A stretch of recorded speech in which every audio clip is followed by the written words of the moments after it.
Bom, boa tarde a todas e todos. Vamos dar início ao último painel desse evento. Mais uma vez, eu gostaria muito de agradecer, em nome do IT, ao IBDT, a parceria que a gente tem já há algum tempo, em nome da Fabiana, do Bruno, professor Chueri. E é uma alegria imensa para a gente, né, do IT. A gente entende que as discussões técnicas de alto nível são sempre muito bem-vindas e acho que aqui mulheres e homens podem e devem sempre discutir e aprofundar os temas. Bom, sem mais delongas, eu vou apresentar como que vai ser a dinâmica desse painel. Nós vamos tratar nesse painel sobre imunidades e imposto seletivo. Aqui temos três ilustres palestrantes que dispensam apresentações. O professor Chueri, né, professor titular da USP, vice-presidente aqui do IBDT, referência, né, como doutrinador e professor para todos nós. Professor José Maria, professor também da USP. O professor Chueri vai falar sobre imunidades, o professor José Maria vai tratar sobre imposto seletivo, e eu acho que dispensa apresentações, porque ele acabou de publicar a obra referência sobre o tema, Imposto Seletivo e Pecado, Juízos Críticos sobre Tributação Saudável. Recomendo que todos adquiram o livro, porque realmente está excelente. E professora Vanessa Canado, professora do INSPER, foi professora da GV durante bastante tempo, trabalhou no Ministério da Fazenda nas discussões sobre reforma tributária, então uma referência também no tema, coordenadora do CECIF, foi coordenadora do CECIF, hoje atua como consultora para o FMI e para vários outros órgãos na questão da reforma tributária. Então, acho que a gente está aqui muito bem representado para a gente poder discutir esse tema. Então, eu vou passar a palavra, em primeiro lugar, para o professor Chueri, para tratar sobre as questões de imunidade. Depois, a gente vai tratar sobre imposto seletivo aqui com o Zé Maria e a Vanessa. Obrigada. Obrigado, Daniela. Obrigado pela apresentação. Alegria estar com todos e todas. Eu não sei falar sentado, não adianta, não vou mudar de jeito. E eu estou feliz porque eu vou falar de imunidades e não de imposto seletivo, porque você vai ficar com vergonha do lado do Zé falar de imposto seletivo. Você sabe que agora, quando tem autoridade, a gente tem que ficar obedecendo aqui. Então, o problema é seu, Vanessa, agora. Mas eu queria falar da imunidade, sim. Deixa eu ver se eu vou conseguir falar. Bom, alguns problemas que a reforma tributária estão trazendo para a imunidade. Primeiro que eu queria chamar a atenção é essa questão da imunidade no meio da cadeia produtiva e do ônus que a gente vai ter com base nisso. Ou seja, o texto constitucional disse que a isenção e a imunidade, eu estou pondo o texto ali para você olhar, não implicarão crédito para compensação com montante devido nas operações seguintes e acarretam a anulação do crédito das operações anteriores. O que isso significa? Isso significa que, se eu tiver no meio da cadeia um produto imune e depois continuar a cadeia, os insumos para a produção daquele bem imune foram tributados e você perde aquilo. Ou seja, o livro de hoje, que é imune, ontem ele era um papel, anteontem ele era uma árvore. Sim, a árvore é a primeira etapa do livro de hoje. Então, se eu dou imunidade para o livro, ótimo, mas eu tributei a venda da árvore, um pedaço do livro já foi tributado. E se eu tenho a ideia de imunidade, eu não posso admitir que nenhum pedacinho do livro seja tributado. Então, gente, se nós entendermos não cumulatividade como uma tributação em conta-gotas, ou seja, é um único imposto, ele é não cumulativo, que é cobrado em várias etapas. Se você tiver na sua cabeça que a árvore nada mais é que o livro na sua primeira etapa, não tem sentido eu manter essa tributação. Claro que eu não poderia dar a imunidade já para a árvore, porque a árvore que vira livro é a mesma que vira papel de presente. Então ela tem que ser tributada. Mas uma vez que ela vira livro, eu tenho que devolver o crédito, devolver aquele imposto, que seria, ou seja, essa ideia de não acarretar a anulação do crédito, é um problema que o nosso constituinte derivado colocou aqui para nós. Ele diz que a lei complementar poderia dispor de outro modo, mas esse poderia dispor, a nossa lei complementar não está dispondo de outro modo. Então esse seria o primeiro alerta que a gente tem que falar sobre isso. A adoção da imunidade impede que o Estado agrave riquezas da entidade imune. nenhuma etapa pode ser tributada. Esse é o elemento que a gente tem que enfrentar com isso. Então, essa anulação do crédito que passou agora, nós temos que chamar a atenção e falar, vamos parar com isso. Veja, ainda há tempo no projeto de lei complementar de dizer, vamos assegurar o crédito, porque não é necessária essa ideia de tirar a imunidade. Porque ele fala, salvo na hipótese de imunidade, está vendo? Na hipótese de imunidade, a lei complementar poderia dispor em contrário. Então, o Constituinte não tomou uma decisão, deveria ter tomado, mas ele deixou espaço para a lei complementar tomar essa decisão. E a lei complementar não tomou, o projeto não tomou decisão. Então, achei importante a gente trazer esse tema com toda a clareza, dizer o que nós estamos fazendo aqui e brigar um pouco por conta disso. Bom, aqui é só uma questão matemática. Acho que para o pessoal que está aqui, já passou o dia inteiro falando de reforma tributária, está evidente o que acontece justamente quando eu tenho essa imunidade no meio da cadeia. Aqui você tem uma cadeia muito simples, uma tributação, crédito e débito. A etapa, isso aqui é uma etapa normal. O que eu vou fazer em seguida? Eu vou dar uma imunidade. Olha o que aconteceu com a imunidade. Veja que no fornecedor houve um pagamento de 10, como houve a imunidade, esses 10 ficaram para o fisco. E, de repente, se eu tiver uma operação seguinte tributável, o fisco acabou recebendo 40. Ou seja, aqui seria uma situação, vamos lá, que eu tenha no meio da cadeia agora uma entidade imune. E nós temos entidades imunes no meio da cadeia. Nós temos algumas entidades que fornecem para outros e que compram de outros. Essas entidades vão ter esse problema concreto. Tá? Você é entidade imune, você adquiriu produtos tributados, você vende, o seu produto está imune, e o seu adquirente não tem crédito nenhum em seguida. E vai haver de novo tributação. Então o problema existe tanto na imunidade objetiva, quanto na imunidade subjetiva. Bom, avançando sobre questões de problemas que estão acontecendo aqui. Eu não sei se foi de propósito ou sem querer, mas o nosso constituinte derivado da reforma fez uma diferenciação entre importação de bens materiais e no caso de importação de bens imateriais e serviços. Porque no caso de bens materiais, veja o texto, o importador é contribuinte. Então, se eu sou o Hospital Albert Einstein, eu adquiro uma máquina. Ótimo, não pago imposto de importação porque eu sou imune. Agora, se eu, Hospital Albert Einstein, em vez de comprar só uma máquina, eu compro uma tecnologia, ou compro qualquer bem imaterial, ou tomo serviço do exterior, eu não tenho imunidade. Fizeram uma distinção dessa imunidade que eu não sei nem... Vanessa, eu não sei a razão. Eu estou pondo um fato que nós temos uma distinção. Que apareceu aqui e que as pessoas não estão falando sobre isso. Ou seja, quando o importador de bens imateriais e serviços não é contribuinte, a imunidade não se aplica. Está claro o problema? Então, é um segundo problema que passou e as pessoas não estão enxergando, a gente tem que chamar atenção disso. Na verdade, é ruim, cá entre nós, que eu tenha imunidade para o importador. Essa é uma outra discussão, eu tive uma batalha brutal, eu sou um perdedor. Porque eu briguei muito para dizer que o contribuinte deveria ser o adquirente, sempre o adquirente. Porque, voltando ao Albert Einstein, quando ele compra um equipamento do exterior, ele é imune. Se ele comprar o mesmo equipamento no Brasil, tem tributação. Ou seja, nós temos um sistema, e estamos repetindo o sistema, que estimula o Albert Einstein a importar do exterior sempre. Ou seja, eu detestaria ser um fabricante de equipamentos médicos no Brasil, porque eu perderia muitos clientes por conta disso. Eu peguei esse exemplo, por favor, gente, eu nem sei como é que é a vida do Albert Einstein. Eu peguei como exemplo qualquer, só para dar, assim, genericamente falando, entidades imunes que comprem, coisa parecida, entidades religiosas, a mesma história. É um outro problema que nós estamos enxergando com a imunidade e que não se está falando. Então, vamos dar um alerta aqui e dizer, olha o que fizeram aqui. E essa aqui é o PLP que está dando essa diferenciação. Será que nós não podemos ir no PLP e dizer, vamos mudar isso? Vamos tratar um e outro do mesmo modo? Por que essa diferenciação? Por que o importador de serviço de bens materiais não é contribuinte?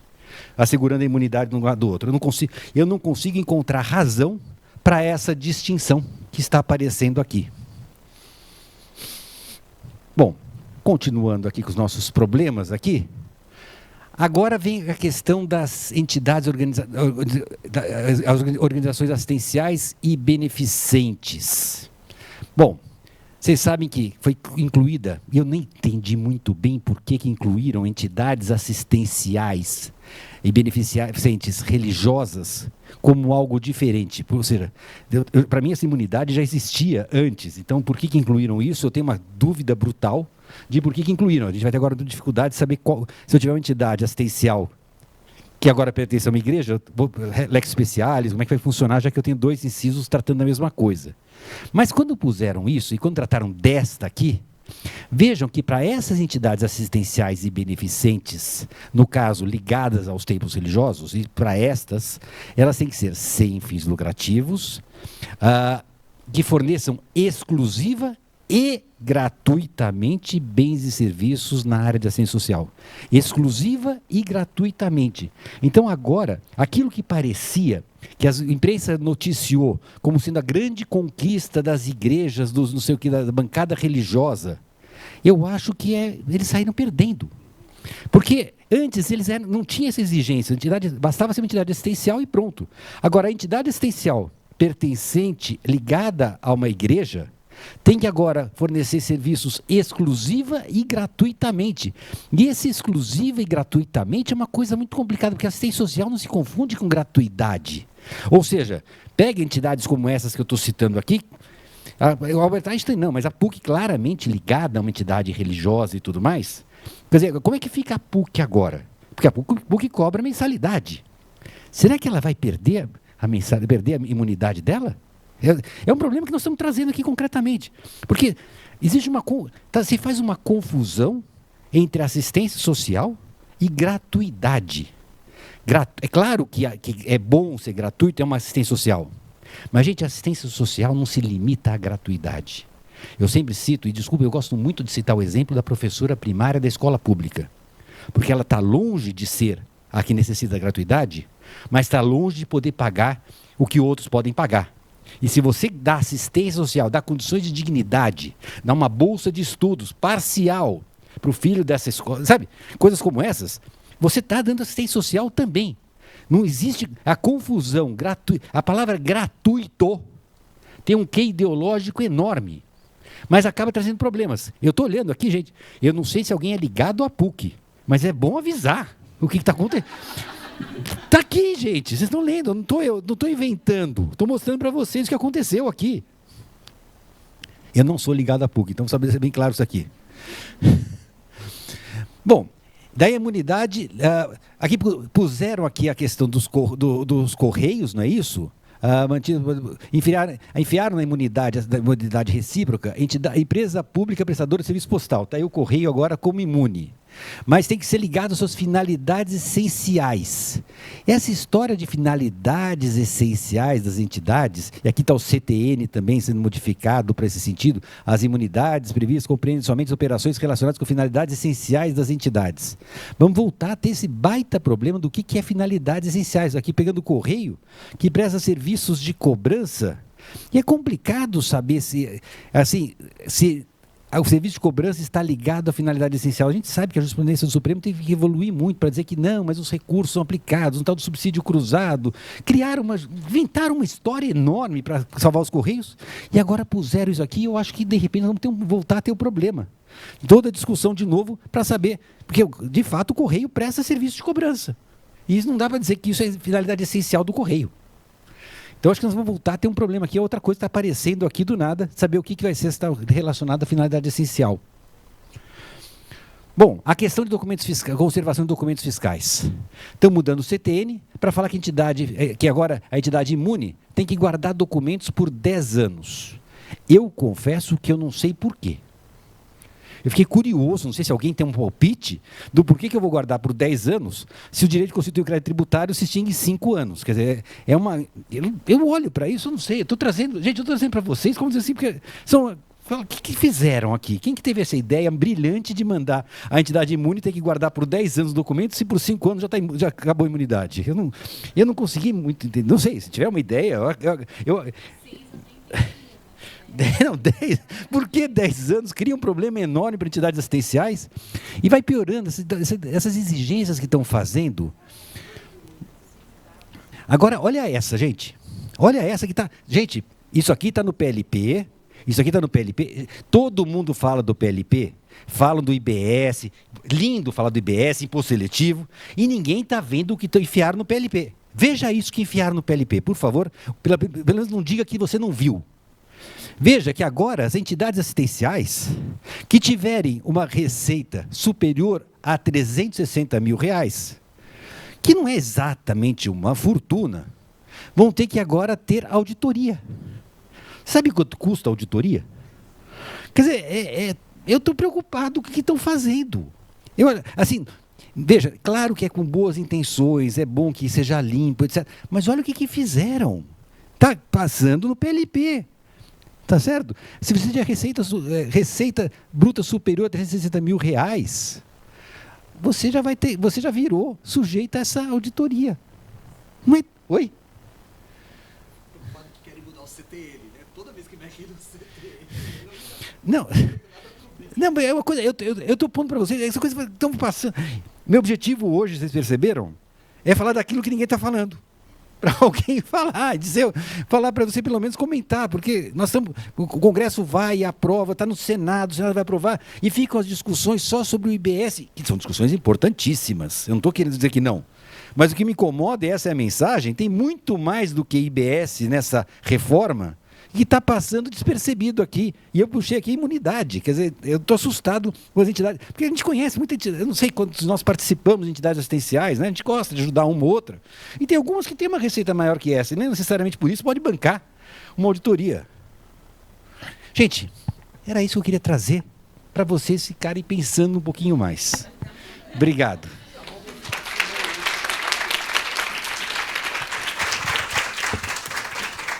Professor Schwery, sempre sensacional. Eu estava falando com ele hoje mais cedo, né, que ele perguntou, por que me colocaram no último painel? Eu falei, a gente colocou no último painel para estar, sim, ó, para estar cheio, para todo mundo esperar, para te ouvir falar. E, como sempre, né, brilhantes suas colocações e pontos que a gente estava comentando aqui que a gente não tinha realmente identificado.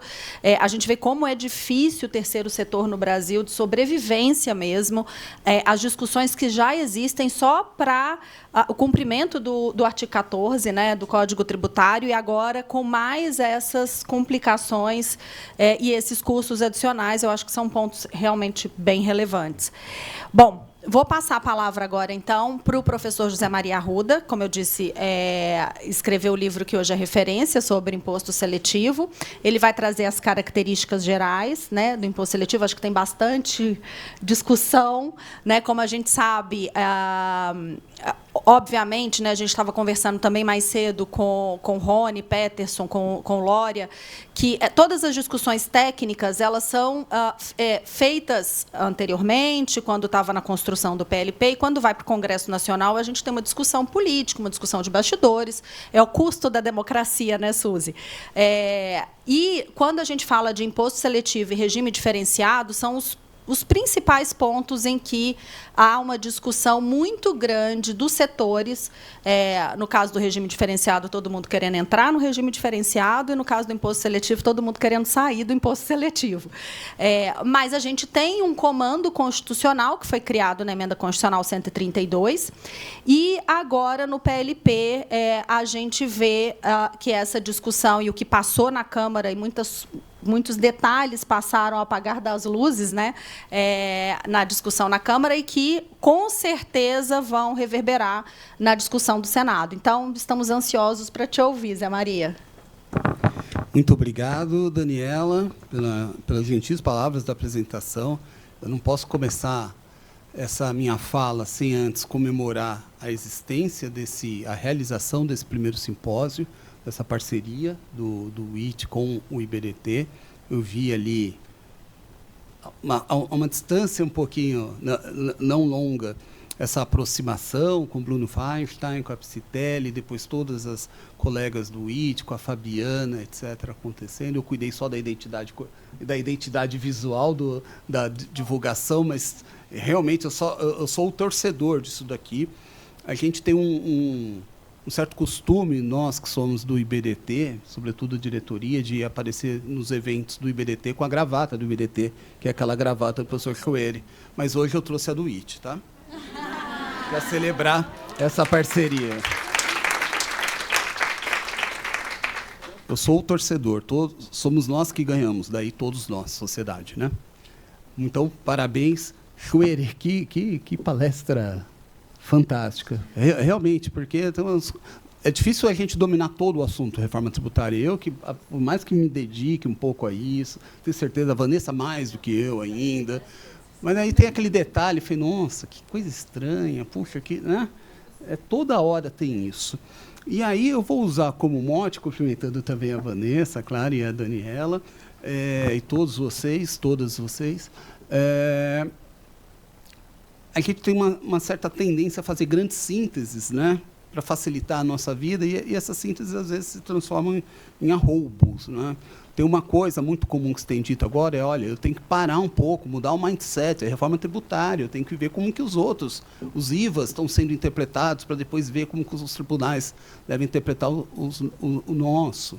Por outro lado, alguém pode dizer, não, eu tenho que travar no ICMS. São duas frases, afirmações que não procedem, né? Por exemplo, onerosidade, habitualidade, profissão, né, exercício profissional de operação mercantil, isso não existe mais. Então, não adianta eu querer me agarrar ao ISS e ICMS. Por outro lado, dizer, sei lá, descontos incondicionados, a gente teve uma discussão, né, Vanessa, no grupo lá, de descontos condicionados, incondicionados, alguns outros tantos termos, eles estão aí. A definição é a mesma, ela não rompe.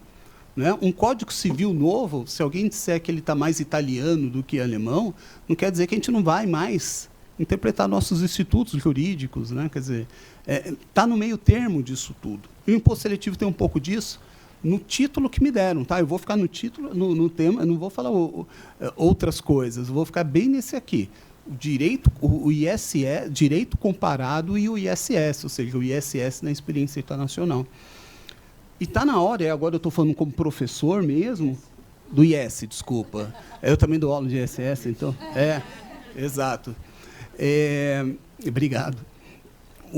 Aqui vestindo mesmo o terno do professor, né, se me permitirem, pensando como academia, tem uma coisa que a gente sempre fala, vamos fazer o direito comparado disso, vamos aprender com as experiências, já que nós fomos influenciados pelo que é de 5.0, do IBS, do CBS, enfim, da reforma tributária, e, no meu caso, dos impostos seletivos, dos sintexes, todos que estão sendo criados no século XXI, ou seja, é uma super tendência. Né? Se eu pegar aqui como mote para facilitar a minha vida, que é das bebidas açucaradas, que foram incluídas no PLP 68, e que tem um monte de tributos sendo criados só no século XXI, é disso que nós estamos falando. Né? Mas a gente tem que tomar um pouco de cuidado quando a gente faz pesquisa. Né? Direito comparado é uma coisa é uma ciência, é um sub-ramo da pesquisa jurídica. Né? Existem livros de metodologia para isso. Assim como eu não pego um texto, sei lá, a Bíblia Sagrada, o Novo Testamento, e começa a pensar o Jesus Cristo hipster do século XXI, eu tenho que tomar certos cuidados de comparação de vocábulos, de textos e experiências. Não é? Falar que um país tem um imposto, ou falar, pior ainda, que um relatório de um organismo internacional recomenda uma coisa, não é direito comparado. Tá? É informação útil, sem dúvida. Tá?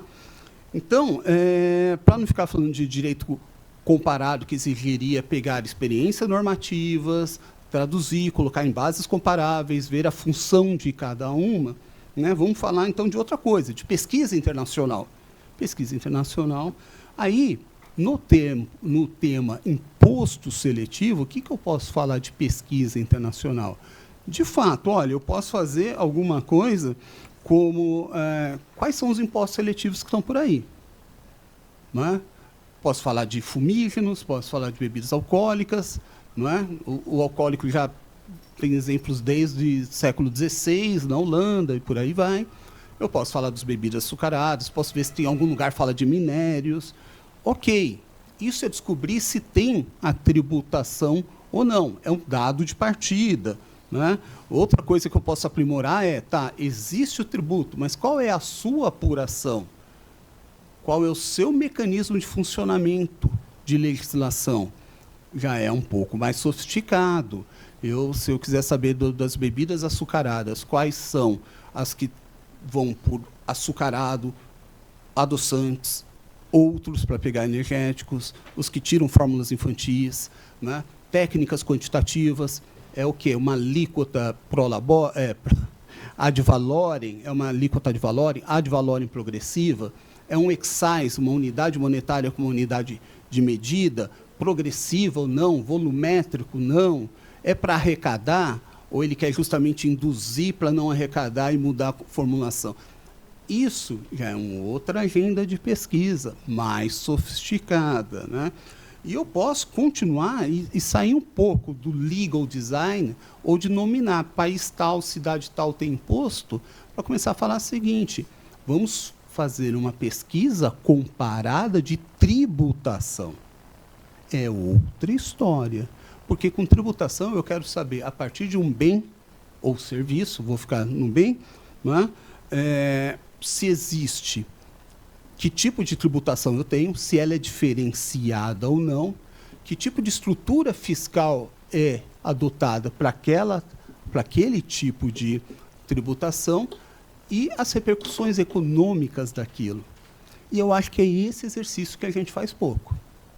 Por exemplo, para eu pegar a advocacy pública de entidades, né, sem fins lucrativos, financiadas por organismos internacionais, não interessa, que estão em todas as audiências, e vão falar o quê? Vamos pegar as bebidas açucaradas. Tá? Eu não estou aqui para falar se bebida açucarada é bom ou ruim como imposto. Tá? Se vocês me perguntarem na Arábia Saudita, eu vou falar que faz todo sentido. Nas cidades americanas, me parece fazer sentido.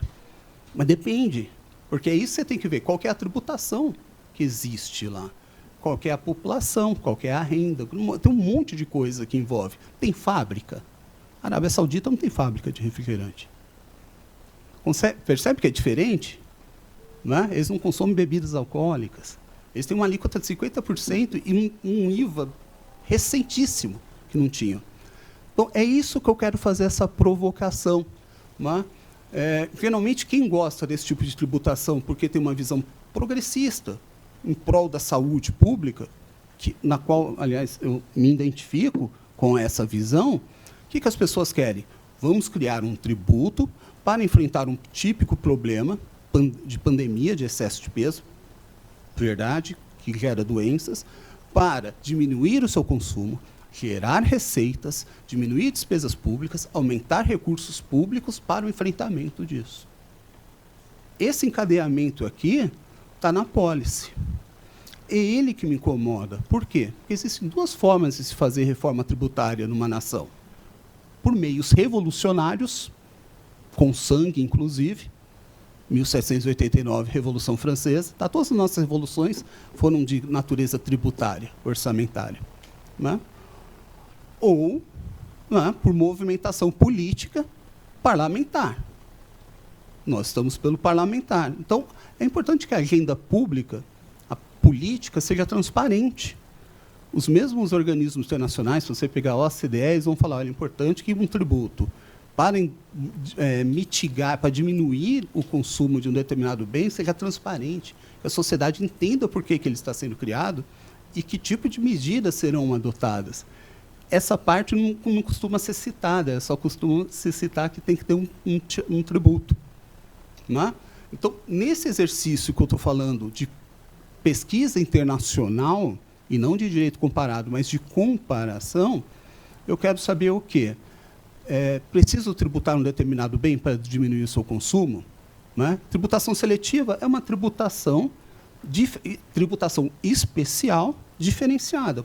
Daí que tem os critérios de seletividade. Então, eu preciso desse imposto, eu quero esse imposto, para quê? Para diminuir consumo? Para diminuir consumo. Né? O que eu vou analisar naquele país? Se ele já tem esse imposto, se ele já tem esse tributo. E eu vejo muito debate de natureza tributária que prescinde da nossa tributação. Se você pegar um estudo econômico falando sobre, vamos ver o que tem de tributação seletiva, eles vão usar IPI. Por que eles não pegam PIS e COFINS? Porque é da Seguridade Social. Tá, é da Seguridade Social, mas eu tenho política industrial com PIS e COFINS, eu tenho política de desoneração de cadeias do agronegócio com PIS e COFINS, eu tenho tudo com PIS e COFINS. Alguém já viu algum estudo que comente o adicional de fundo de combate à pobreza na sua análise de carga tributária? O fundo de combate à pobreza, por exemplo, pega um monte de bebida alcoólica, colocando 1 ou 2%. Tem uns que tiram a cerveja sem álcool, outros que não. Se eu for estudar isso, eu tenho que saber. Tudo isso para dizer que, às vezes, a gente tem um sistema tributário que diferencia, por exemplo, uma bebida como essa, os refrigerantes, em 20%, de forma superior à água e até suco natural. Quando se defende, se investe capital político para fazer reforma tributária para ter um tributo de 10%. Por exemplo, o México, que é mais ou menos 10%. É um excise tax que, na conta final, vira 10%. Você percebe que, às vezes, a gente quer alguma coisa, sabe? Olhando agora para a Maria Rita, para a Suzy, eu penso o seguinte, é como se a gente falasse, a gente precisa ter um recurso administrativo, porque recurso administrativo, todo mundo da OCDE diz que é importante ter recurso administrativo. E aí descobre que a gente tem recurso voluntário. Né? Claro, se vai ter reforma tributária e vai descontinuar PIS e COFINS, etc., claro que eu tenho que então, ter algum mecanismo de distorção de preço, diferenciar. Eu não posso ter uma tributação que incentive bebidas que engordem, que tenham excesso de açúcar adicionado. Não é? É claro. Mas, então, o que se propõe com uma reforma tributária? De novo, se eu tenho cesta básica, se eu tenho desoneração de produtos do agro, se o suco natural sai, se a água mineral sai, o 0 para 26,5%, que é a alíquota modal, é maior que quase 95% de todos os exemplos de Sintex ou Sugar Tax que existem. Esse é um recado. Ou seja, se vai fazer pesquisa internacional, se pense como tributação, não necessariamente como nome de imposto. Imagina, eu chamo um Sugar Tax que me dá direito a crédito no IVA. Não é nada. Né? Segundo recado, né, importante, ao analisar a situação tributária, ver como que é a tributação do país também. Cidades norte-americanas têm lá 6, 7% de sales tax. Puxa, é muito baixo. Então, se você falar, olha, tem uns produtos aqui que não são legais, que eu quero atingir, se você chamar isso de Sintex, pode ser snack, junk food, pode ser o sugar tax, faz sentido. Só que eles chegam a quanto? Se você for ver a experiência, é 0,17 centavos de dólar por 300 mililitros. Digamos que dê 10%, que não deve dar isso. Se der 10%, a gente está falando de 16%. É 16 menos 6. Tributação seletiva, não como imposto, mas como tributação, é o diferencial entre um produto e outro, de usos alternativos, substituíveis. Percebem? Senão a gente fica num platô de fantasia. Segundo ponto importante, não é só o imposto, é a estrutura que vai ser criada do fiscal dele. Não é? Se você fizer uma campanha e o Ministério da Saúde reproduzir isso em documentos oficiais, você vai aumentar a arrecadação para aumentar a destinação, você está mentindo. Por quê? Porque no seletivo brasileiro ele é um retrofit do IPI.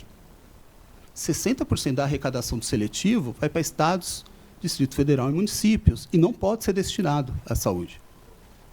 É orçamento ordinário. Olha o paradoxo da saúde pública, se você é a favor do orçamento público. Se você tiver, quanto mais ISS você tem, menos CBS você tende a ter. Por quê? Porque a arrecadação ótima esperada do nível federal é CBS mais IS. Tá?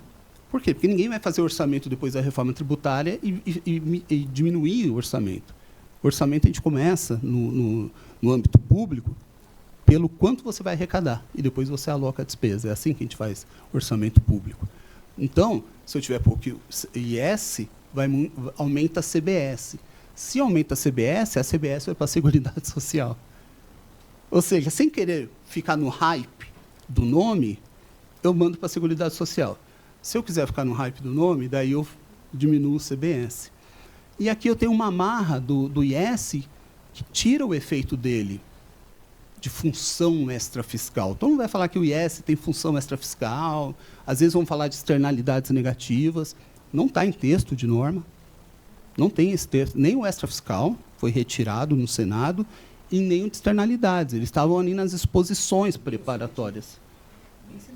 O seletivo entra no PLP, verdade. Né? Então, ele não funciona assim. Né? O que ele entrega é, eu vou aumentar preço. E se aumentar preço, eu tenho queda de consumo, se não for demanda inelástica. Isso está bom. Então, o que eu, como professor, gosto de ver? Se você falar, olha, o refrigerante, o chá e o refresco pronto são as drogas do século XXI e elas têm que estar com álcool. Perfeito. Esse discurso é bom. Esse é sincero. Tá? O veículo automotivo, ele é um problema para o meio ambiente? Tá bom. Tá? Mas aqui vamos nos preocupar com os elétricos, vamos nos preocupar com dar créditos para quem fizer pesquisa. Falando, não, você está fazendo política industrial com carro e você está preocupado com a China. O senador Braga acabou de dar uma entrevista, aliás, a Vanessa compartilhou ela, né? E ele soltou uma dessas, falou, cara, você está preocupado com o chinês, você vai mexer com o tributo aduaneiro. Mas para de pegar uma boa causa para contaminar. Eu acho chato que você tenha pessoas bem intencionadas da saúde pública, por exemplo, e não tem gente da área fiscal ou talvez tributária para falar o seguinte, eu acho que você está sendo o Jatene da vez, o Adib Jatene, que foi quem achava que a CPMF ia para a saúde. E olha que ela ia, hein? Essa pelo menos ia, mas é que eles tiravam o resto via desvinculação. Né? Então, a estrutura fiscal importa. Né? Porque se você quiser fazer a função de ter mais receita e despesa, você tem que ter essa cadeia toda argumentativa da policy, ela requer mecanismos de direito financeiro. O tributo, nessa história, a gente não pode, como tributarista, se contentar com um nome. E falar, olha, o tributo é legal, a OCDE falou que é bom, a OMS também. Esses documentos da OCDE e a OMS são muito mais ricos do que um parágrafo de conclusão. Eles sempre falam, você tem que mexer com isso aqui, mas você também tem que fazer isso, você também tem que fazer aquilo. Né? E eles não levam em conta, por exemplo, se um país já tem 20% de diferencial de tributação. Então, essa agenda de pesquisa comparada tem que sair desse platô aqui as pessoas civilizadas, neutras e técnicas estão olhando para o Brasil e querem que a gente crie um tributo. Né? Outro dia eu vi um economista falando, puxa, a gente tem que ter um imposto seletivo sobre o fumígeros, meu pai morreu disso. Eu falei, mas onde você estava que você não sabia que tinha o mesmo IPI, que o IS é a continuação do IPI? No caso do cigarro, é a continuação. Você percebe que a gente parece que a gente cria um fato novo. Né? Então, não é de se estranhar que o imposto seletivo seja arrecadatório, a Receita Federal trata dele como arrecadatório, João Hamilton Resch, por exemplo, que é quem ajudou a escrever tudo, e ele tem uma conta muito importante. Tá? Se você não arrecadar 65 bilhões, mais ou menos, de reais, a União vai ter que tirar do bolso para pagar os estados e municípios, via FPE e FPM, a perda que eles tiveram com o IPI. Quando você tem isso, ninguém está preocupado em diminuir açúcar, melhorar o cigarro, melhorar o carro. Porque você vai ter que voltar e crescer de novo, porque você tem que ter 65. Esse 65 não é compensado com o CBS. Esse é, sei lá que dotação orçamentária. Então, ele é uma conta de chegada, é uma espécie de, olha, você está sendo punido porque está se comportando mal, mas, ainda que você se comporte bem, eu vou continuar te punindo porque eu sou obrigado a te punir. Né? Então, aqui, as regras fiscais mostram um jogo diferente. Tá? De novo, se o seletivo, se todo mundo aqui se contentar que o importante é baixar o consumo de um ou outro produto, pontual, tá? O refresco em pó fica de fora, o refresco líquido fica dentro. Nesses recortes, para lá de estranhos, que talvez a Vanessa queira explorar mais isso, porque ela vai falar dos itens, não é? Então, tá bom, esse imposto é o seu. Não é? Agora, se você quiser aquele da agenda completa, esse não é o imposto seletivo da literatura. Não é o debate sobre externalidades negativas, não é melhorar o orçamento público, não é campanha. Tá? outros mecanismos servem para isso. E estão rodando no país e em outros países e também não estão no debate. Tá? Mas aí eu não tenho tempo para falar deles. Fico à disposição, então.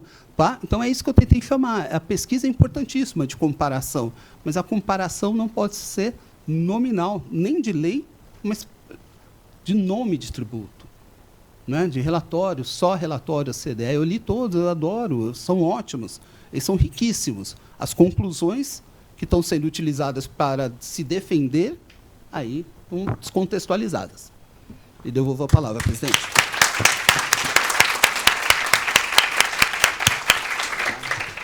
Zé Maria, excelente. Eu fiquei aqui pensando várias coisas enquanto você estava falando, né? Porque quando a gente lê a emenda constitucional, fala em criação do imposto seletivo para aqueles produtos, bens e serviços que sejam prejudiciais à saúde e meio ambiente. Então, teoricamente, ele deveria ser um tributo que trouxesse efetivamente essa discussão sobre as externalidades negativas, etc. Mas, no fundo, o que foi que eu falei no começo, quando a gente chega no Congresso Nacional, e até por uma questão até histórica que a gente tem de uma divisão do direito tributário com o direito financeiro, que eu acho péssima, né? Porque a gente discutir as coisas que são tão interligadas de forma apartada acaba dificultando exatamente as conclusões técnicas melhores para esse tipo de tributação. E eu me lembro das contribuições de intervenção no domínio econômico, eu estudei bastante no meu mestrado, o livro do professor Chueire sobre normas indutoras e intervenção na economia foi uma referência para mim na minha tese. O Supremo, quando ele separa realmente a tributação, né, você cria uma contribuição de intervenção no domínio econômico com o objetivo de evitar alguma distorção na economia naquele ponto, e o dinheiro tem que ser destinado para aquela finalidade. E aí o Supremo vem e fala, não, se o dinheiro não for destinado, não é inconstitucional a contribuição, ela tem que continuar a ser cobrada. Aqui, pelo menos, no imposto seletivo, como a gente não tem essa vinculação, fica até mais, apesar de no discurso falar que ele não tem que ser arrecadatório, etc., o que a gente vê no final do dia é que ele tem a finalidade arrecadatória, né? E ele tem uma finalidade arrecadatória e não destinada para minimizar os impactos à saúde e ao meio ambiente para os quais aqueles produtos foram tributados. E aí a gente entra nas discussões que aí a Vanessa vai trazer sobre os itens específicos. Por quê? Porque, até fazendo uma conexão com a palestra do professor Chueire, dentro das imunidades do imposto seletivo estão aqueles produtos que têm a redução, que estão nos regimes diferenciados, né? Então, por exemplo, se a gente tem lá um defensivo agrícola que está lá dentro do regime diferenciado, ele vai ter imunidade do imposto seletivo, mesmo que ele seja prejudicial à saúde, mesmo que a gente chegue a essa conclusão. Por outro lado, a gente vê que essa finalidade arrecadatória está tão presente que se pretende tributar até as bets, né? Então, as apostas. Faz sentido? Né? Existe alguma ligação do imposto seletivo com isso, ou realmente a gente quer trazer aqui simplesmente uma finalidade arrecadatória? Mas, bom, vou passar a palavra para a professora Vanessa, que eu quero muito ouvi-la. Eu vi uma entrevista sua logo depois que foi aprovada na Câmara. Exatamente. Estava você e o Bichara, e foi excelente. Eu estava assistindo o jornal na hora, eu achei ótimo, foi muito bom, aprendi bastante. Então, quero muito te ouvir, que você estava falando exatamente sobre os itens, né? E acho que tem pontos aí bem interessantes para serem discutidos. Obrigada, Vanessa. Obrigada, Daniela. Obrigada a você, a Suzy e a todo mundo do IT pelo convite. Estou super feliz. Várias amigas que eu não vi há algum tempo. É a minha primeira vez, eu acho, aqui com vocês. Talvez tenha tido uma outra, mas aí eu era do governo, eu sempre apanhava em todos os eventos, eu não lembro quais eram. Então, agora já está mais tranquilo. É outra vida, foi em outra vida. Eu fiquei bem preocupada com a inclusão dos carros elétricos. E você viu como está escrito na lei? Fantasy Games. Eu nunca vi que jogo de aposta chamava Fantasy Games. Mas, enfim, está escrito lá Fantasy Games, que supostamente é bet ou é todo tipo de aposta, eu não sei. E até discordei do Bichara nesse dia da entrevista, porque se a gente for olhar só a semântica da palavra prejudicial à saúde ou ao meio ambiente, vai entrar tudo, porque café em excesso faz mal à saúde, correr demais maratona faz mal para a saúde. Então, assim, honestamente, eu fiquei bem preocupada. E aí, já tinha começado a estudar esse assunto, mas eu percebi que talvez se a gente trouxer outros elementos de repertório para a discussão, a gente consiga interpretar semanticamente de forma mais restrita esse comando constitucional, né? Para que não aconteça isso que você comentou de uma finalidade arrecadatória ser facilmente justificada por um desestímulo à saúde ou ao meio ambiente. Então, eu vou usar um pouquinho aqui, acho que vai ser útil. Professor, o dever ser já me deixa muito... eu fiquei com palpitação na sua palestra, porque me deixa desesperada. É muita coisa na legislação. Então, hoje, o ser é Inês é morta, né? O dever ser me deixa com paura. Então, agora eu estudo o dever ser do dever ser, que é um pouco do que a gente chama de política pública, ou seja, como é que eu devo desenhar um imposto seletivo. Eu fiz um paper com a professora Rita Della Féria, que é portuguesa, mas é professora na Inglaterra. Esteve aqui no Brasil várias vezes para falar de reforma. A gente ainda não publicou, a gente está revisando, vai publicar. E aí, tudo que eu vou usar aqui, na verdade, a fonte é esse paper, para também dar o crédito a ela do conteúdo desses slides. Espera que eu preciso me acertar aqui. Pronto. É engraçado que os excise taxes atuais, eles eram os antigos impostos sobre consumo. Né? E acho que o nome seletivo vem exatamente porque seleciona alguns itens para serem tributados, né? Como o professor Zé Maria colocou, eles existem há muito tempo. Só que, antigamente, os bens que eu escolhia para tributar eram aqueles que eram mais fáceis de fiscalizar. Então, aí tem bebida alcoólica, chá, café, sal e açúcar, itens até que hoje estão na cesta básica. Mas é que não era um imposto seletivo com essa intenção de tributar mais, era o imposto de consumo que dava para cobrar na época. Né? E esses impostos eram a principal fonte de receita de muitos países europeus, especialmente para financiar a guerra. E depois isso diminuiu de importância, especialmente com a introdução do imposto de renda. Só para ter uma ideia, no século XIX, a tributação de bebida alcoólica correspondia a 40% do total das receitas do Reino Unido. Então, realmente, não tinha muita tributação. Não tinha tributação de consumo em geral, não tinha tributação pelo imposto de renda. Então, realmente, o que se tributava eram bens que que eles podiam facilmente fiscalizar. E era, basicamente, nessa época, claro, para financiar as guerras. Ou seja, o principal objetivo era arrecadar, não tinha nada de extrafiscal. Claro que tem alguns autores, tem um autor holandês que foi olhar lá os anais da aprovação dos impostos sobre bebidas alcoólicas na Inglaterra e encontrou ali na exposição de motivos alguma ideia de que a ideia de bebida alcoólica era muito associada ao pecado, né? Porque bebida alcoólica estava relacionada à violência e etc. Então, em alguns casos, você consegue perceber que as escolhas têm um pouco dessa ideia de valores morais e religiosos ou de capacidade contributiva. O sal era um item de luxo. Então, você tributava o sal a pretexto de tributar as pessoas mais ricas, porque não tinha imposto de renda. Então, eu achei muito curiosa essa história do seletivo como proxy de capacidade contributiva e de valores morais e religiosos da época. Como eu coloquei agora, por exemplo, chá também era consumido pelas pessoas mais ricas e as bebidas alcoólicas eram relacionadas à prática de pecados. Mas isso tudo eram objetivos secundários. O objetivo primário desse seletivo, entre aspas, era arrecadar. E, mais recentemente, ele migrou para essa ideia de priorizar alterações de comportamento, né? Aqui no Brasil, como é que esse imposto de consumo, que antigamente é o que a gente chama hoje de seletivo, ela aconteceu? Começou em 1891, tinha só um imposto de consumo que era do tabaco. Aí, 8 anos depois, migrou para uma listinha um pouco mais ampla. Eu acho engraçado ter bengala, conservas. Fico curiosa, mas não tive tempo de pesquisar isso ainda. Aí isso é alterado só em 45, tá vendo, professor? Coisa de rico.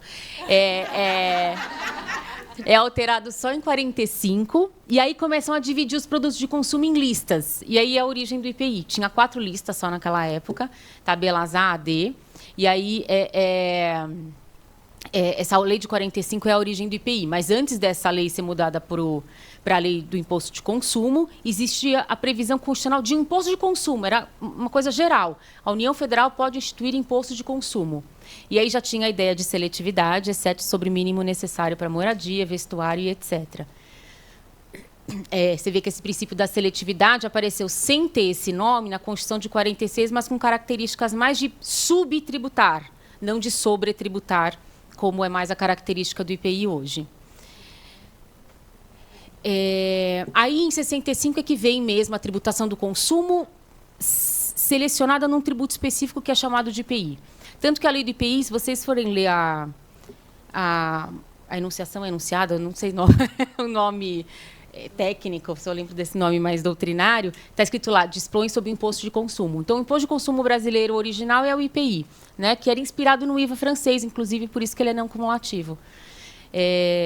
E aí amplia-se o princípio da seletividade para tributar mais para tributar menos e também para tributar mais, até que a gente chega em 88 com a extensão desse princípio da seletividade também para o ICMS.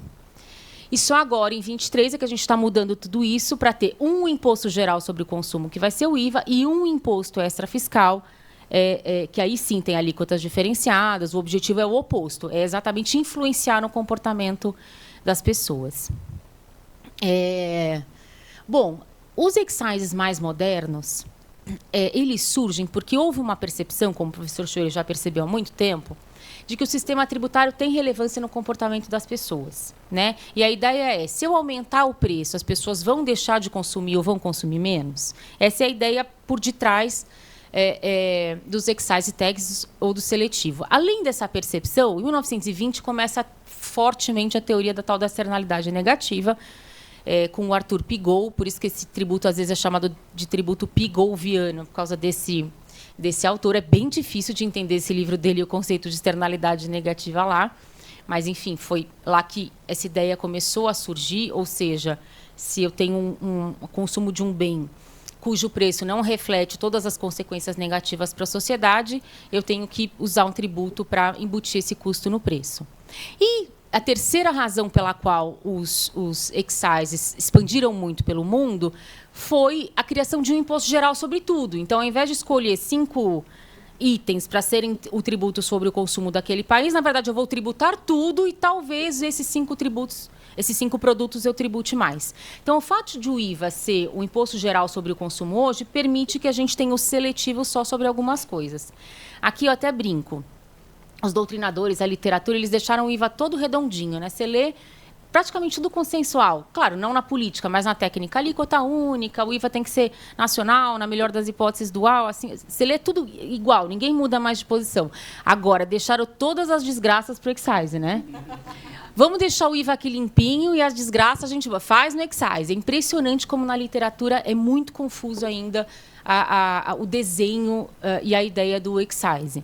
Então, parece que não só do ponto de vista político, mas do ponto de vista técnico, ajeitaram o imposto e tudo que era ruim dentro desse imposto, que era o IVA, jogaram para o seletivo. Bom, o mais importante, talvez para ajudar a gente a entender quais itens devem ser inclusos sob o ponto de vista constitucional, eu tentei resgatar, nesse paper com a Rita, o que faz com que o imposto seletivo seja eficaz, né? Ou seja, ele tenha caráter regulatório. Bom, se o objetivo é mudar o comportamento das pessoas, primeiro eu tenho que avaliar se o melhor meio é tributar. Se o melhor meio, por exemplo, não é proibir. Há vários exemplos que mostram que, na verdade, tributar é mais eficaz do que proibir. Teve aquela, na década de 20, 30, teve aquela lei nos Estados Unidos, a emenda constitucional, né? 8ª emenda constitucional, ou 18ª, que proibiu a bebida alcoólica nos Estados Unidos. Obviamente, foi um fracasso. As pessoas produziam, compravam ilegalmente, etc. Ou seja, proibir é muito restritivo, não adianta, não vai fazer as pessoas não consumirem. Então, nesse caso, tributar é melhor, né? A maconha foi a mesma coisa. Muitos países tentaram proibir, viram que, na verdade, não dá certo e agora estão tributando, né? Então, esse trade-off entre a tributação, que é uma medida um pouco restritiva, versus outras muito restritivas. Ou ainda, se a tributação é útil, não como único mecanismo, mas como um mecanismo complementar, né? Então, por exemplo, a gente tem agora nas embalagens dos produtos alto em açúcar adicionado, alto em gordura saturada. E, gente, eu achei maravilhoso. Meu filho fala, mamãe, posso comprar esse sorvete? Não é alto em açúcar adicionado, mas é alto em gordura, não pode. Então, ele procura só os que não têm tarja preta. Agora, achei maravilhoso, que me ajudou muito a minha vida. Mas isso não é suficiente, especialmente para as pessoas de baixa renda. A informação não basta, né? Porque você talvez privilegie mais o presente do que o futuro. Então, a tributação pode ser um complemento a esses avisos nas embalagens dos produtos. Eu fui para Buenos Aires nas férias em junho. Nossa, lá tem umas 4, 5 tarjas.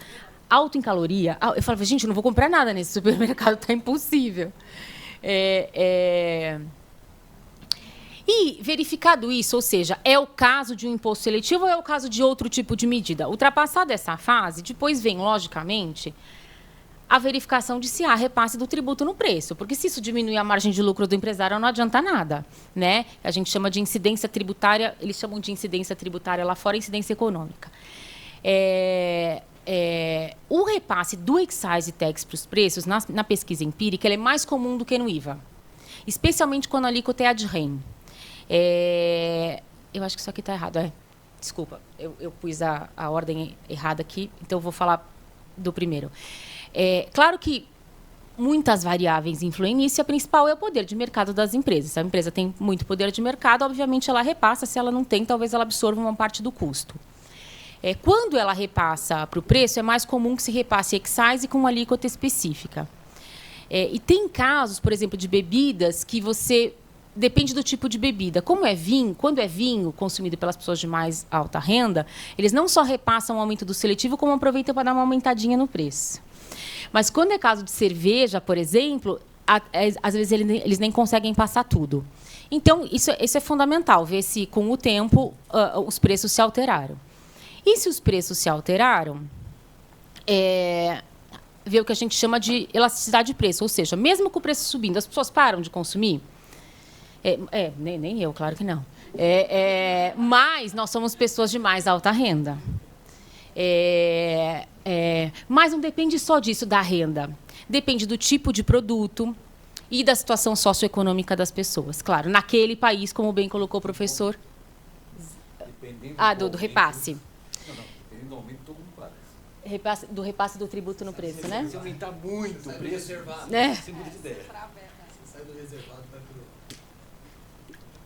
Aí o que aquele preço proibitivo, na verdade, é igual a uma medida muito restritiva que é proibir, talvez não seja tão eficaz.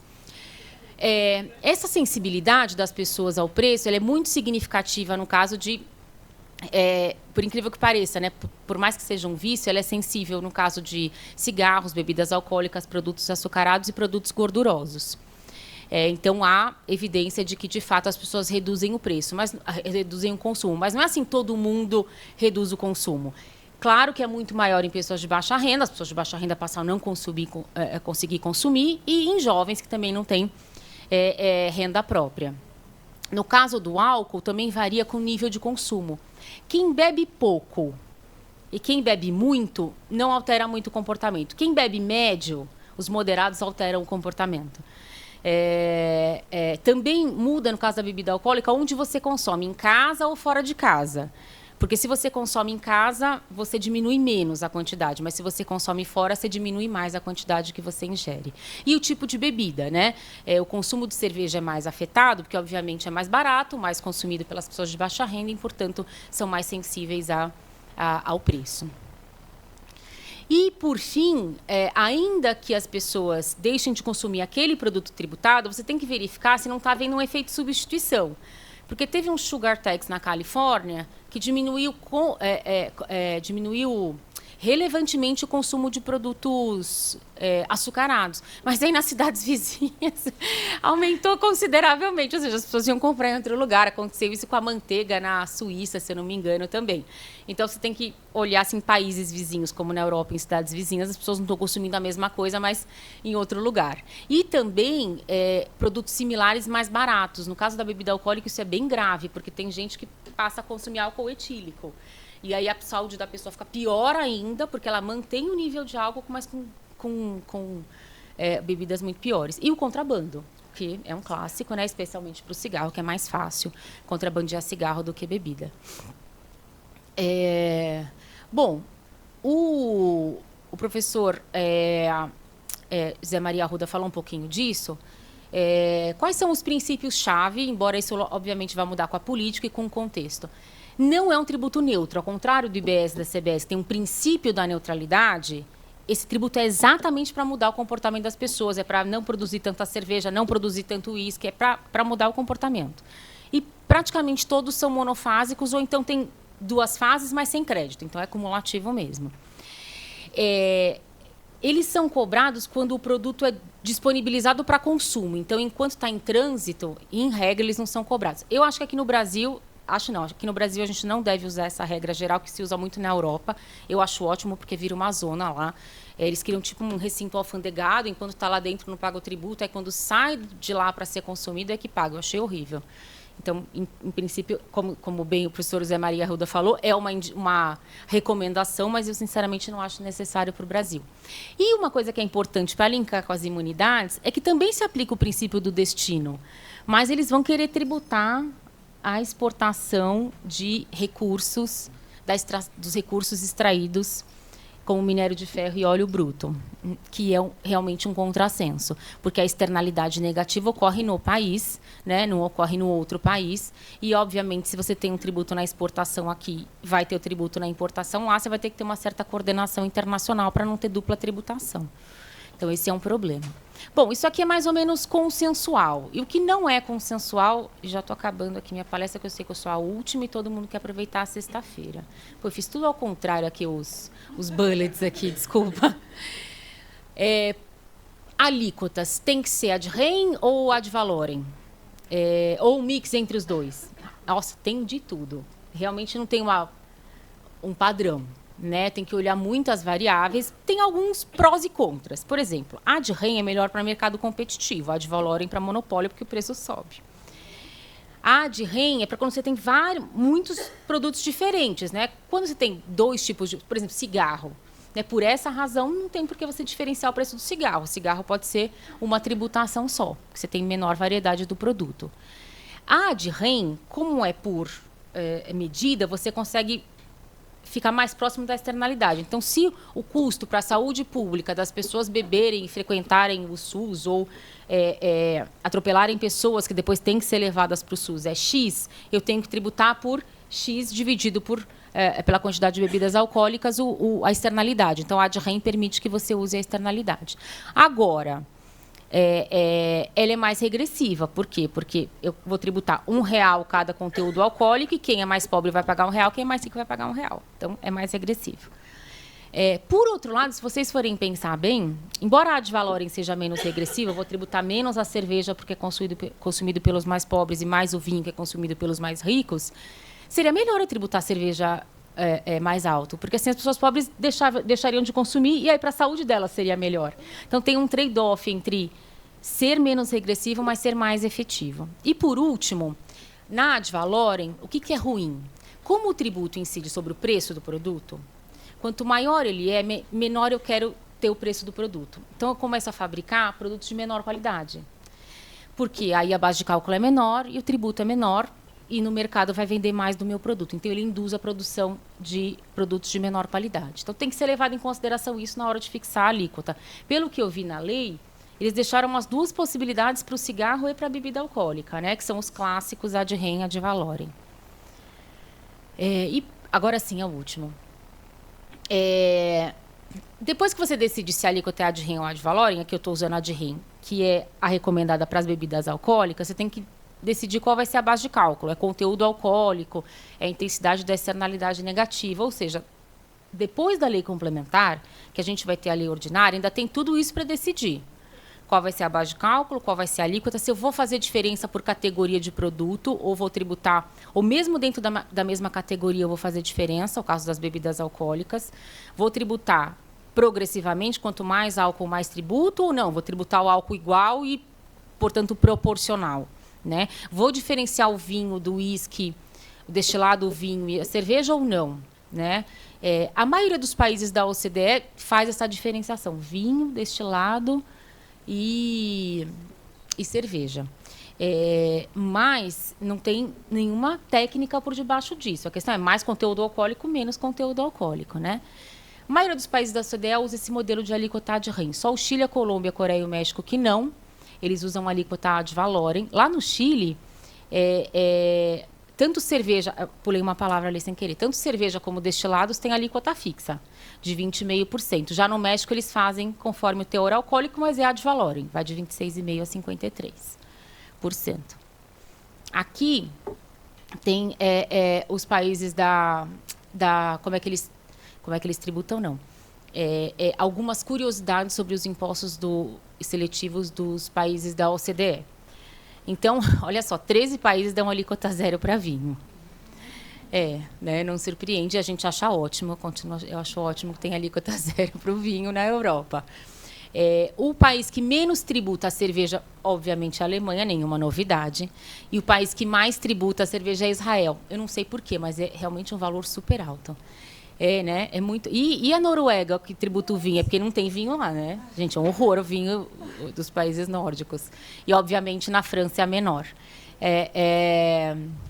E os destilados são menos tributados na República Tcheca e mais tributados na Islândia. Isso é só uma curiosidade para ver como pode variar muito, né? E aí, como é que a gente vai escolher? Eu acho que esses guias, né, esse repertório sobre por que os excises existem e como eles devem ser para atender a finalidade regulatória, talvez ajudem a gente a decidir depois na regulamentação da lei complementar.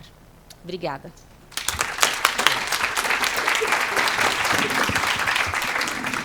Nossa, excelente, Vanessa, como sempre, né? Foi muito boa a sua palestra. E mais uma vez, né, é importante que a gente tenha em mente que, quando a gente fala desse imposto seletivo, se ele é para tributar bens e serviços que são prejudiciais à saúde e meio ambiente, eu acho que a discussão ela tem que ser embasada em conteúdo técnico vinculado a essas áreas e a essa literatura. Porque também só importar essas questões de outros países, porque eu, como leiga aqui, né, a princípio eu vendo ali a tributação de bens, de bebidas destiladas em países muito frios, né? Então, muito provavelmente, as pessoas consomem mais, porque é mais frio. Aqui a gente é um país tropical, consome mais cerveja, talvez por isso. Isso é só um pensamento de leiga. Eu não tenho conteúdo técnico para dizer por que a gente consome mais cerveja do que destilado. É o que me parece. Mas eu acho que a gente precisa ter esse embasamento técnico, não só sob o ponto de vista jurídico e econômico, principalmente econômico, mas também sob o ponto de vista técnico de consequências para a saúde, para o meio ambiente, e a gente definir isso de acordo com o que a Constituição, a emenda constitucional, definiu, né? Gostei de saber que o senador Eduardo Braga já sinalizou que essa questão concorrencial não deve ser a pauta inicial para o imposto seletivo, porque realmente o fundamento dele não é para isso, né? Então, isso é importante, mas a gente sabe que dentro do Senado a gente vai ter essa discussão mais política, arrecadatória e dos setores, né, que vão brigar, já estão brigando e vão brigar cada vez mais para ou, né, estarem fora ou terem uma tributação menor. Haja visto o cigarro, acho que é uma questão sensível, exatamente pelo que você colocou. O contrabando de cigarro hoje no Brasil é muito maior do que o que é comercializado no cigarro oficialmente dentro do país, dentro do Brasil, exatamente. Agora 70% aí. Então a gente tem que ver também se a tributação não vai acabar agravando ainda mais, porque esse cigarro contrabandeado ele vem, inclusive, sem controle nenhum, né, em muitos casos ele faz muito mais mal à saúde das pessoas, e aí a gente vai ter uma sobrecarga no SUS muito maior, então pode ter um efeito reverso aí. Mas, gente, muito obrigada por vocês terem ficado até agora, né, numa sexta-feira. Nós vamos terminar exatamente no horário que a gente combinou, Fabi, 5h15. Queria agradecer mais uma vez, professor Chueire, Vanessa, Zé Maria, foi excelente. Acho que tem muita coisa para a gente ainda destrinchar sobre esse tema e sobre tudo que a gente falou hoje. E, mais uma vez, então, eu agradeço e encerro o nosso evento, agradecendo mais uma vez ao IBDT, a essa casa que a gente admira tanto, né, por dar essa abertura para o IT. Bom, quero só agradecer muito, mas eu preciso fazer uma coisa que faz parte, você vai me entender. De 11 a 13 de setembro, eu não sei o que estava na sua agenda, mas vai ter o Congresso de Direito Tributário Internacional do IBDT, no Salão Nobre da Faculdade. São os maiores nomes, aqueles assim... Você já ouviu falar do Michael Lang, lá de Áustria e tal? Ele vai estar aqui. Você já ouviu falar do Daniel Gutmann? Só o catedrático Sorbonne? Ele vai estar aqui. Você vai ter o Yariv Brauner, o Guilherme Maíz, o presidente da IFA, vai estar aqui. Não, sei porque assim, a primeira presidente da IFA, que é a Natália Quinones, vai suceder o Maíz, mulheres. A Natália Quinones, a primeira presidente da IFA, hoje é vice-presidente, a primeira presidente da IFA, vai estar aqui. Women in Tax, faça favor de ir lá e aplaudir a Natália Quinones. Tá bom? Bem-vindos todos.